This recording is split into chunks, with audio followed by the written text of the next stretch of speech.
Este ensayo no va a tener intro, porque no quiero, ya que el tema del ensayo lo amerita: la mala literatura. A todos nos gustan las historias, somos humanos y por lo tanto el chisme de nuestra configuración predeterminada. Como criaturas sociales necesitamos interactuar con otras criaturas y es el medio para evolucionar y comprendernos a nosotros mismos, y para ello creamos la escritura y la literatura. En la época de la Ilustración, allá por el siglo XVIII y principios del XIX, se consideraba la literatura toda obra escrita, desde ensayos, cartas, trabajos de astronomía, de matemáticas, como un poema, por lo que no nos centramos solo en aquello que es ficticio, sino también en aquello que se supone que es la realidad. La división entre ciencias y letras sucedió más adelante. Un ejemplo de esta fractura es, como consecuencia, el examen de acceso a la universidad, donde tenemos dos opciones de ensayo: el periodístico-ensayístico y el literario. Uno se supone que es más centrado en la objetividad y el otro en analizar un poema o una novela, que se supone que es más subjetivo. Pero todo esto es una parafernalia que nos han hecho creer desde siempre, puesto que lo literario tiene teoría, una teoría que los propios poetas se pasan por el forro de los huevos, con sus figuras retóricas, sus versos, sus estrofas, sus reglas gramaticales, espacio-tiempo y así como la coherencia. Ya desde la poética de Aristóteles hasta la actualidad, la hemos querido romper, y no fue hasta el siglo posterior a este, que es la época del romanticismo, que lo logramos, sudándonosla muy fuerte el espacio, la cantidad de personajes que hay en escena, el tiempo, la lógica interna y el uso de la razón. El romanticismo, que fue la época en la que el monólogo interior vino para quedarse y todas las literaturas del yo, aunque fuese en el siglo anterior Diego Torres Villarroel uno de los primeros en hacer una biografía de sí mismo. Y en el otro lado de la balanza están los periodistas, que se supone que son los reyes de la objetividad, y la verdad pues nos mienten. ¿Qué cojones? No estábamos tan desinformados hasta que el periodismo se volvió una pancarta de estímulos visuales vicarios dispuestos a la confrontación política de la población a ser objetivos. Parece que ellos son más escritores que un novelista. Los temas de las reglas gramaticales y la teoría literaria ya fue debatida por Cortázar en su ensayo Teoría del túnel, así como en toda su obra misma. Cortázar afirma que en esta teoría las leyes impuestas sobre la literatura son las que encasillan al escritor y sobre todo al lector, que realmente cuando uno lee una obra no está leyendo una obra, sino que encuentra fragmentos de sí mismo con los que podría identificarse o podría llegar a ser, y no una estructura de historia ordenada. Que existe un movimiento que se afianza en tradiciones distintas al método, que abordan superficialmente problemáticas que le llaman la atención, pero que no son lo suficientes para saciar a ese escritor o a ese lector, como la literatura comercial que nos están intentando vender. Y que como escritor a las reglas solo hay que hacerles caso cuando se emparejan con el propio impulso, o que las crea uno mismo, como Rimbaud o Picasso. Que una mujer podría vestirse de arriba a abajo de verde, pero nadie le diría nada a no ser que se tiña el pelo de verde, y ahí es cuando todos volteaban a mirarla. Como creemos que transgredimos las cosas y la literatura, y eso es mentira, como esa barrera, aunque realmente la pasáramos hace tiempo, queda en escritores del olvido, históricos o recordados como genios esporádicos que solo existieron una vez en la historia de la humanidad y que no han vuelto a existir nunca. Como la transgresión ha confeccionado sus propias reglas, volviéndose su propio género, su propia cosa, su propia forma de ser, esa transgredir la transgresión constantemente, siendo el motivo de miradas. Sin embargo, como monos que vivimos en una sociedad, esta transgresión que debe seguir siendo transgredida constantemente, cae en una paradoja, porque ¿cuáles son los límites de la literatura o de aquello que se quiere contar? La sociedad es la que decide qué es buena literatura y qué no, y todo depende de las modas del momento y de la cultura.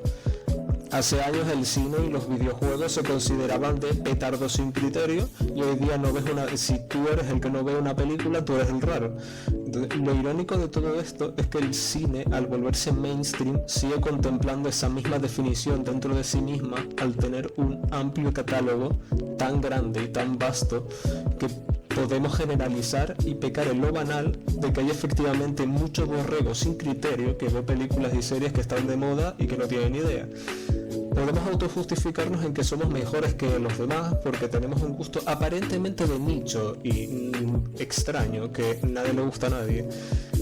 El anime ya no es una moda, hay que aceptarlo.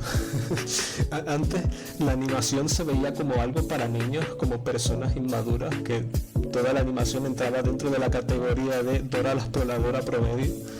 Series destinadas a un público como preescolar e infantil sin criterio, puesto que los dibujos y el arte, tradicionalmente, era algo que los niños hacían para divertirse.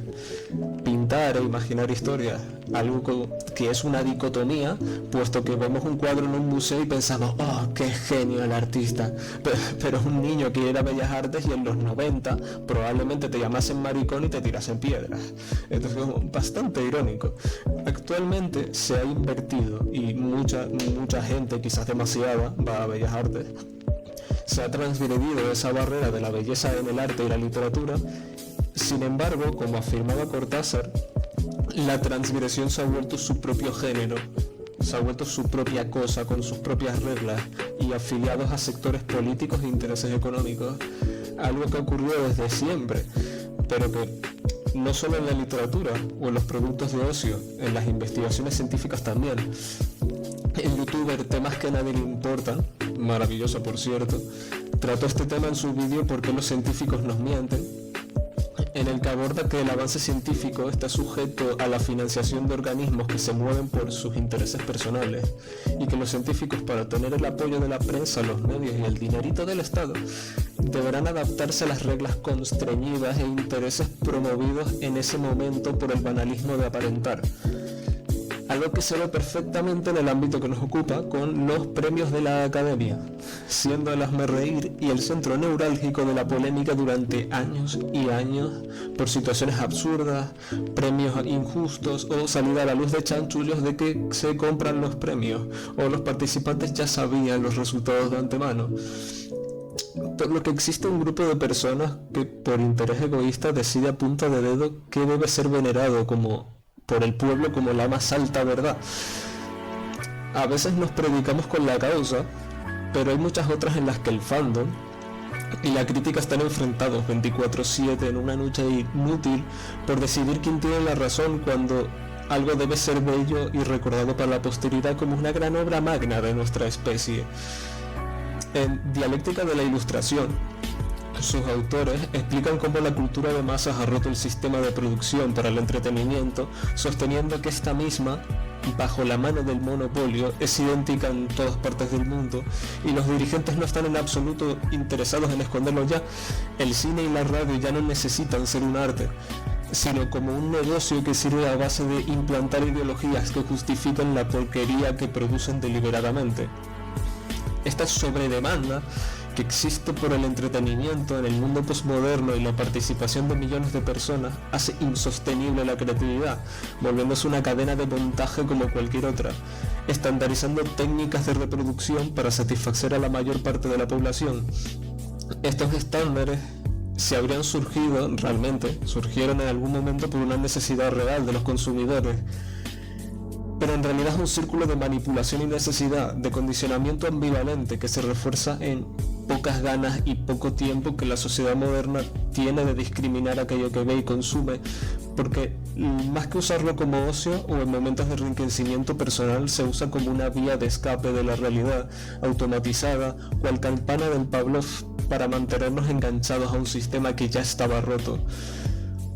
Por eso vemos el fandom de Pokémon o de Minecraft, por ejemplo, siempre descontentos con todos los productos que la empresa lanza, y se enfrentan entre ellos mismos, entre otros fans que alaban a las empresas como deidades, como si publicar una actualización o un DLC lleno de bugs, errores, con poco criterio estilístico y artístico y cobrártelo a 80 pavos con poco contenido sea una justificación coherente a la espera de que como fans acérrimos algún día su amor y malgasto de dinero a la saga fuese recompensado en algún momento. Porque si no compran los juegos, pues bueno, la franquicia muere porque no hay demanda. Entonces como estás como un poco como atrapado, ¿no? Entonces, como lo compro o no lo compro. O sea, en ambas situaciones el consumidor va a salir perdiendo. Algo así como que de repente un cristiano que cree en Dios porque espera que se les perdone los pecados cometidos en vida y por miedo a la muerte cree en la existencia de un cielo. No creo porque puedo creer, no creo porque quiera, creo porque me conviene, por el miedo egoísta de no merecerme el cielo. No eres mejor que esa empresa que tanto odias y lo sabes, ¿no? Y esto no es algo nuevo. La segregación social debido a la literatura, por ejemplo, en la época de Franco, la dictadura que duró hasta finales del siglo pasado en España, existía la alta literatura y la baja literatura. La alta literatura era todo lo que la Inquisición, el organismo de la dictadura, decidía que era correcto para mostrar porque daban valores afiliados al régimen. Porque si no, pues le prendían fuego a las librerías, quemaban de forma pública todas tus novelas y alégrate de que no te fusilemos hoy, bebé. La baja literatura eran las novelas cortas de aventuras de vaqueros que se vendían en los kioscos. Si alguno es demasiado joven, un kiosco es la tienda pequeña donde venden revistas, periódicos y golosinas y tabaco que probablemente ignores de forma deliberada cuando vas por la calle, y es el abuelo del 24 horas y de los estancos.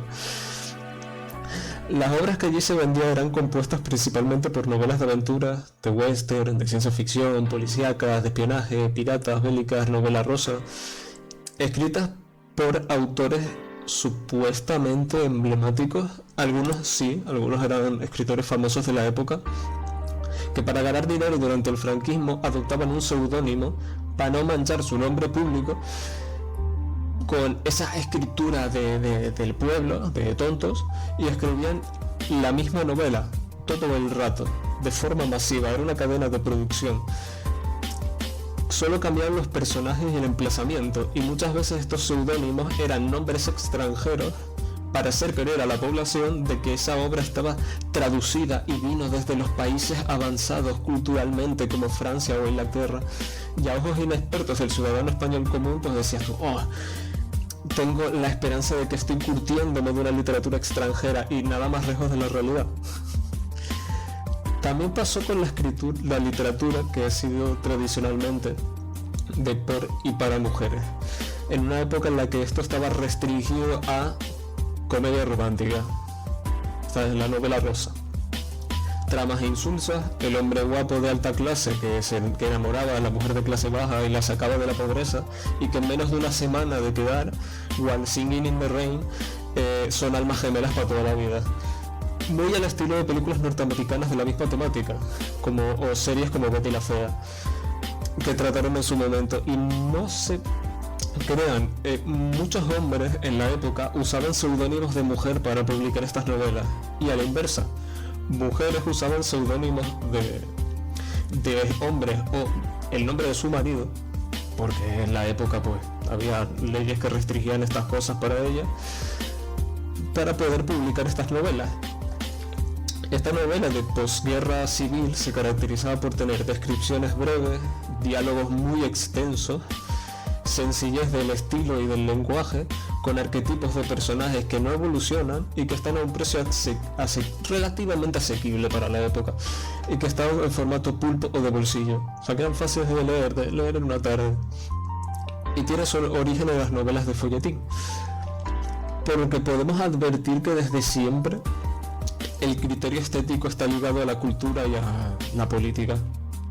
Y ya Bourdieu, en la distinción criterios y bases sociales del gusto, explicaba que la clase dominante en su estilo de vida, basado en el poder adquisitivo, cuando se les preguntaba por obras de música, pintura y escultura, siempre respondían obras que se podían ver en museos, por lo que el emplazamiento define que la obra sea bella o no, algo que se ha visto con el artista que puso el plátano pegado en la pared con cinta aislante, o el váter medio roto en medio de la sala de arte con un foco, o el artista ese que metía su caca en una lata y la vendía. No es coña, en serio. Por lo que el arte solo es bello si la clase dominante decide que así lo sea, porque tiene poder económico para permitirse que una chorrada sea considerada bella. No porque tenga valor real la cosa, sino porque el acto de pagar esa cantidad desorbitada de dinero por un vestido de bolsa de basura, te estoy mirando aquí, Balenciaga, hace que seas diferente que el resto, ¿no? O sea, te da estatus. No es la cosa en sí, sino el acto de poder hacerlo. Lo que choca de frente con la masa enorme de gente proletaria de clase media, que tenemos un gustos pocos convencionales para las élites, y que en un intento de volvernos consumidores, pese a nuestro escaso poder económico, generalizan y banalizan nuestros gustos y nuestras necesidades underground, porque saben que va a vender, como una forma de intentar comprar nuestra necesidad de ser visible y creernos mejores que las élites, y solo es una herramienta para la máquina de hacer dinero. Es como cuando no te puedes permitir comprar productos de marca en el súper y compras la marca blanca, que en esencia es una versión de menos calidad y desechable de la marca o marca, vendida a las grandes cadenas de supermercado que te venden con su logotipo de marca barata, la endiosa porque es accesible, como si pudiera toda esa masa ingente de personas que compran marca blanca hacer competencia a las grandes monopolios. Pero en serio, miren cuántas papas de bolsa, botellas de agua y refrescos de supuesta marca blanca y licores pertenecen a Coca-Cola. En serio, mírenlo. Vivimos muy engañados. En Apocalípticos e Integrados, la cultura italiana y la comunicación de masas, Umberto Eco cuenta cómo la estructura del mal gusto existe como una prevaricación sobre aquello que se considera bello o digno de ser reconocido como tal. Aquí el mal gusto existe porque todo el mundo cree que en su existencia, pero no sabe definirlo con exactitud. ¿Qué es el mal gusto exactamente? Y dejan de que sean los expertos, supuestos expertos, cuyo comportamiento se establece en las bases de definir en precisos y determinados ámbitos de costumbre lo que es el buen y el mal gusto, y rechazan, por lo tanto, en categorización del mismo sentido del mal gusto, lo que no les importa, como si fuese una reacción indigna ante algo que se considera que está fuera de lugar en el sitio, en el espacio. Así siempre fueron los géneros de nicho, aquellos que sobreviven lentamente como una persona entubada en una camilla y que egoístamente, por mensaje de bondad, quieres mantenerlo con vida, aunque sabes que va a vivir una vida horrible mirando un techo blanco con luces LED del hospital en terrible sufrimiento, como si mágicamente la bondad justificase todo, y no es así. Estos géneros están abocados al fracaso, o como volver una moda pasajera y temporal, ¿no? Que regresa, ¿no? del pasado como una moda para una generación que quiere sentir que tiempos pasados que nunca han vivido fueron mejores. Ya saben, las modas nostálgicas, en las que ya hablé del ensayo de los terceros espacios y los no lugares, y el porsiemprismo que, por ejemplo, los chavales de la generación Z tienen una tendencia, dentro de todas sus modas, que es usar muebles de tapa, no usar redes sociales, y visten como mona china coreana de finales de los 80. Me refiero a esas cosas, resucitar una moda para hacerle un homenaje, pero solo es usado como una herramienta de mover masas, venderte un producto ofendiendo a la nostalgia y que solo durará a lo sumo 2 semanas, de forma súper superficial. De esto yo hablo Timothée Chalamet cuando dijo en una conferencia un comentario hace poco que ofendió a todos los fans, que era sobre el ballet, cuando se refería a que el cine, al igual que el ballet, está muriendo y que no quería ser uno de los que luchara por mantener un vivo, un arte que a la mayoría no le importa una mierda. Los géneros de nicho solo tienen 2 utilidades, esas 2: ser algo precioso pero visto con ojos de cringe por la mayoría de la población, como fue Dragones y Mazmorras, Pokémon o jugar videojuegos hasta hace 15 años, en el que eras un rarito, o cuando regresa como esa moda, esa marca de estatus temporal, inflexible y degradable sobre el capitalismo humano de mírame, soy mejor que tú porque sigo esta moda, que dura 2 semanas y te vas a olvidar porque no hay nada en tu vida que te haga que te importe lo suficiente para que te dure más de 2 meses. Y el nicho es así. Sin embargo, hay géneros como el pulp o el trash que sufrieron y siguen sufriendo por ser géneros incomprendidos. O sea, novelas de aeropuerto, ¿no? Por así decirlo. Salvo algunas obras puntuales que se hacen virales, como el propio Pulp Fiction en su momento, Humberto reafirma esta idea cuando habla de la estilística del género quiche, como un arte fácilmente comestible, que se proponga como cebo ideal para un público perezoso que desea participar en los valores de lo bello, pero convenciéndose a sí mismo de que los disfruta realmente, sin verse precisado a perder en esfuerzos innecesarios por comprender esa obra en profundidad. Sin embargo, comenta que otro autor, Brosh, insinúa la sospecha de que sin esas gotas de quiche no existiría ningún tipo de arte, como que lo básico y el falso deseo de atracción, la superficialidad por algo que sea, crea la reacción en cadena de que a alguien le podría gustar en profundidad, porque si no hay mercado no hay oferta y no podría existir la demanda, al darse la situación de que si no existen no sabríamos de que eso es posible como para decidir si consumirlo o no, si nos gusta o no. Los dibujos animados, por ejemplo, y los videojuegos, como digo, siguen sufriendo aunque en menor medida, esta condición.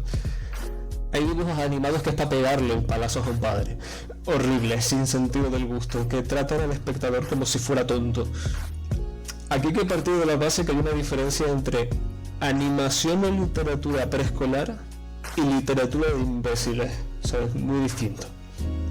Aquí quiero defender esa animación que, aunque no presenta una trama intrincada y compleja, termina dando mensajes bonitos acerca de la amistad, el medio ambiente y otras cuestiones importantes. Cada generación de niños o de adolescentes que llegue tiene el derecho de que la industria le ofrezca historias que traten estas temáticas adaptadas a su generación. Para nosotros, los postmillennials, Wall-E es nuestro referente de reciclaje y la importancia de cuidar el planeta. Es una película con una estética posapocalíptica y de ciencia ficción, uno de los gustos de todas esas tribus urbanas diseminadas de los 90. No obstante, actualmente tenemos los PCs, los móviles y la IA, ¿no? La inteligencia artificial, que son como el centro neurálgico de todas las tendencias de la cultura popular Z, y los Z pues tienen su equivalente, que es la película reciente de Pixar, Hoppers, que también trata el tema del medio ambiente, pero con un robot de alta tecnología, y los animales, para comunicarse con la prota, lo hace mediante emojis o stickers de WhatsApp. Tratan el mismo tema, pero uno tiene una estética más fantasiosa, adaptada a los intereses de la época, y la actual se vale de los equivalentes proactuales, la IA y las redes sociales. Uno se centra en la contaminación y Hopper se centra en la preservación de espacios naturales para animales, puesto que los Zetas, pues, al menos lo que hacen ruido en redes, claro, se han dado de ser veganos y comprometidos con los animales. Entonces enfocarlos más no en el reciclaje, sino en los animales, está bien planteado realmente. No obstante, cuando un producto cae y se convierte en algo malo, no suele ser porque sea malo en sí, sino porque el creador se muestra borde con los fans, porque una empresa no escucha a los fans, porque los fans exigen cosas que no quiere el creador que ocurran nunca, porque se canoniza una pareja que los fans no querían que fuera canónica, porque les cambiaron el sentido de las reglas del universo, porque no respetan el canon. Son obras malas, no porque sean malas, sino porque los fans siempre dan por culo. O sea, en resumen, los deseos de la fanbase, si no se cumplen, es un problema. Saltarse las reglas de la obra, a su vez, en las que se basan, también es un problema. Entonces, ha habido grupos de fans que han insultado a creadores de su propia obra, diciéndoles que ellos no tienen ni idea de la obra. También está el problema de los estereotipos y los clichés que alejan a cualquiera, ya sea porque puedes llegar a predecir el devenir de la historia o su final, su sentido del humor, o quizás porque los personajes se hacen cansinos, porque son planos, no tienen evolución real. Y esto pasa, por ejemplo, con la fanbase de los animes isekais y de fantasía, aquellos en los que el protagonista es invocado a otro mundo para ser un héroe, donde siempre Es un fracasado, que tiene un trabajo de mierda, que todo el mundo le odia, no tiene amigos, es súper edgy, hay 4 o 6 tías tetonas detrás de él, pero él es súper fuckboy sigma male, que no quiere nada con ninguna y las tiene como a perros en senos retrasadas detrás de él. Una de ellas es tsundere y machona, otra es súper tetona y retrasada y alegre, alguna milf que tenga alguna personalidad de que se hace la dominante pero en realidad es tímida en el fondo, y muchas lolis de dudosa letalidad por su edad. Supongo que es cosa de Japón, que tienen unos fetiches muy extraños que no me gustan nada. Esto es lo que pasa con los fanfic, los OC y todos estos términos de crear tus propias historias en internet, historias no canon creadas por fans, personas que normalmente no son expertas en narrativa, ni en contar historias, ni en ninguna de estas cosas. Esto es lo que el youtuber Rangu Gamer, por ejemplo, denominó badfics. Conclusión: la mala literatura, nos guste o no, es necesaria, desgraciadamente es necesaria, porque puede ser una basura comercial que solo busque dinero y que la gente la consuma por 2 semanas y se olvide, que sea una serie cringe llena de insultos y mala praxis de temáticas para adultos, o una película cutre para niños. Entonces hay productos que las tramas son repetitivas pero adaptadas a tiempos modernos, para que los jóvenes se identifiquen fácilmente con los sucesos. Y joder, el humor negro es la hostia. Bueno, hasta aquí el ensayo de hoy. Espero que les haya gustado. Yo soy Pablo y hago ensayos por aquí por YouTube y Spotify. Tienen en mi canal enlaces a mis otros proyectos, como el canal de rap poético, el Instagram de fotos de paisaje y dibujos extraños de Cthulhu, y así como mis libros. El último de ellos está disponible en la web de la Casa del Libro, guiño guiño. Espero que les haya gustado. Sean felices, toquen césped, no hagan como yo, toquen césped y salgan a la calle. Den un abrazo a alguien que quieran y nos vemos en el siguiente pensamiento intrusivo que tenga. Así que nada, chao gente, cuídense, chao.